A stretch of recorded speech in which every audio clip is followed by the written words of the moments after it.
8. Murder of an elder from Khaybar, 626 AD. The Muslims who had assassinated Ka'b ibn al-Ashraf, the famous poet of the Bani Nadir, were considered as heroes by Muhammad and his followers. Murderers were considered as ideal Muslims. To prove their loyalty to their Prophet also, a group of Muslims from the Khazraj tribe decided killing off a respectable member of the Jewish community, Abu Rafi.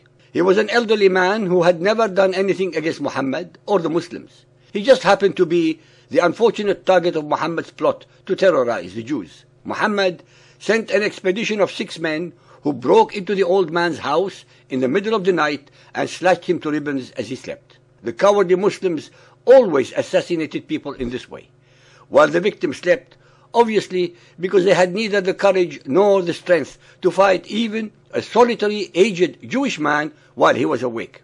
After their crime, the Muslims fled back home into the arms of their expectant Prophet.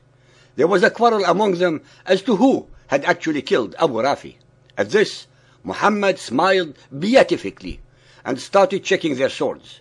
Finally, it was decided that the person who owned the sword, which still had traces of food on it, was the winner. Apparently, Abu Rafi had just finished his dinner before falling asleep, and the sword had slashed through his stomach, spilling its contents. Once more, with commendable bravery against great odds, Muhammad and Muslims defended themselves and their Prophet. 9. Massacre, rape and plunder of Bani al-Mustaliq, December 626 AD. Muhammad attacked the Bani Mustaliq because of their wealth. In a surprise raid, the Muslims drove them to the sea. They slaughtered many members of the Bani Mustaliq tribe and looted away a booty of 2,000 camels, 5,000 sheep, and 500 women. 500 women were captured screaming and crying after they had watched their husbands and sons being slaughtered. The most beautiful captive was Juwayriyah, daughter of the chief of the Bani Mustaliq. Muhammad snatched her to satisfy his own lust. The captured women were supposed to be returned by the Muslims upon payment of a ransom. But the night after the battle itself, Muhammad and his army raped each and every one of them. One of the men, Abu Sa'id Khudri of Muhammad's army, reported, "We were lusting after women and chastity had become too hard for us, but we wanted to get the ransom money for our prisoners.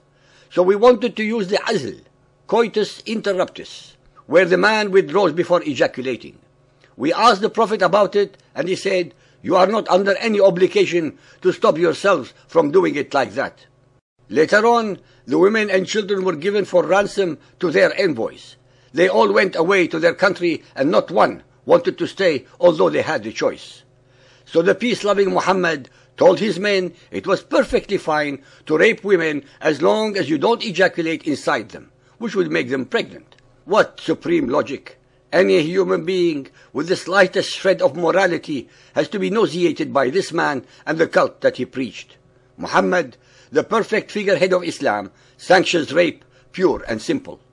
Not only did the Muslims commit this horrifying crime, they deceived the tribesmen into paying ransom for their womenfolk, who only paid the money in a desperate attempt to save their women's honor. To call such a leader and his followers the epitome of evil is probably an understatement. 10. The last Jewish tribe left in Medina, the Banu Qurayza. By this time, Muhammad had murdered or driven out all of the Jewish tribes of Medina except them.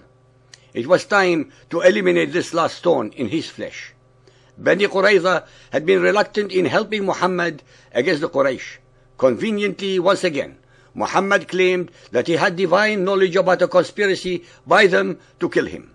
He besieged their fortress for 25 days. When the starving tribe surrendered, Muhammad forced an old man from their own tribe to pronounce Muhammad's sentence.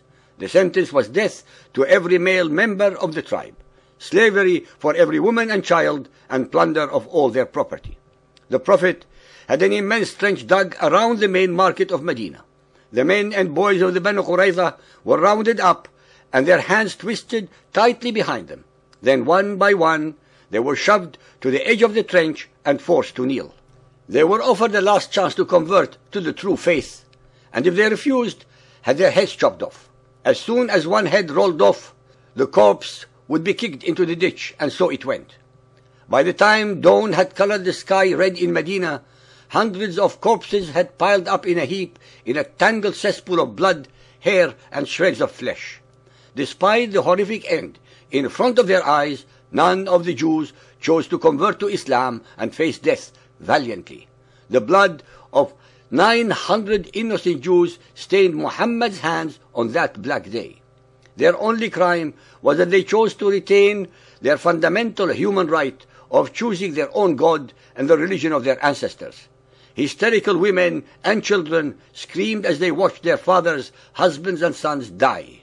The majority of them were raped savagely and then bundled off to be sold as used goods. Muhammad had the husband of the Jewish Rayhana bint Amr hacked to pieces before her very eyes, hours after he had murdered her father. No doubt this was Muhammad's perverted version of a wedding present, because after these atrocities he raped the mortified girl and tried to force her to convert to Islam. Muhammadan historians still describe the savage rape of Rayhana bint Amr as her willing submission to Islam and wifehood to the Prophet. Apparently, according to them, it is very natural to imagine that a woman who has just seen her husband, father, brothers, and the tribe slaughtered violently before her very eyes would choose to convert to the religion of the murderer and marry him. In actual fact, Rayhana refused to convert to Islam and also refused to marry Muhammad, the murderer of her family. He kept her as a lowly concubine all his life. So much for the Apostle of Peace and his unbounded respect for women. Muhammad was nothing but a predator upon females, a serial rapist who acquired his victims by killing their families first. Allah, as usual, has provided yet another timeless divine revelation which gives his Prophet the right to rape and molest women of other religions. An-Nisa 4.24 And all married women are forbidden unto you except those captives whom your right hand possesses. It is a decree of Allah for you. In short, Allah, the merciful and compassionate, is saying, hey Muslims, it's a crime to go after married women, but if they happen to be your captives, which obviously all the non-Muslim women were, feel free to indulge yourself in rape and sexual torture of them. Lawful unto you are all beyond those mentioned. Allah is making it legal for Muslims to go ahead and rape non-Muslim women by divine law. One shudders to imagine what kind of minds invented such utterly sadistic, disgusting, and ungodly ideas. Muhammad justified all his crimes against the Jews with more of Allah's revelations.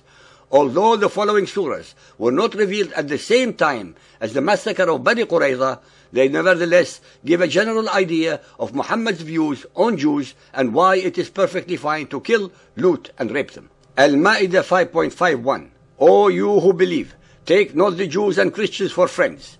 They are friends one to another. He among you who taketh them for friends is one of them. Above verse clearly demonstrates the Muslims' hatred of Jews and Christians as prescribed by their Prophet. They also expose the hollow claims of Muhammadans that Islam is a peaceful religion that always coexisted with Judaism and Christianity. The innumerable unwarranted massacres of Jews by Muhammad tell the story in the clearest terms.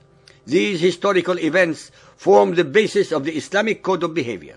Therefore, the genocide of Hindus, Christians, and Jews by Muslims all over the world should come as no surprise whatsoever.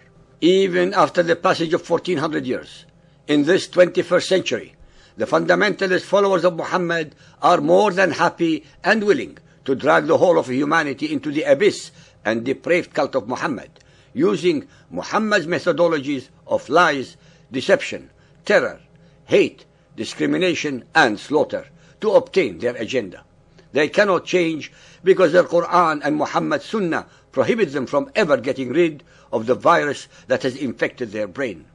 It is up to the remainder 80% of humanity, the so-called unbelievers, to quarantine them, re-educate them, and using all the instruments of our laws to deal with those amongst us who want to harm us.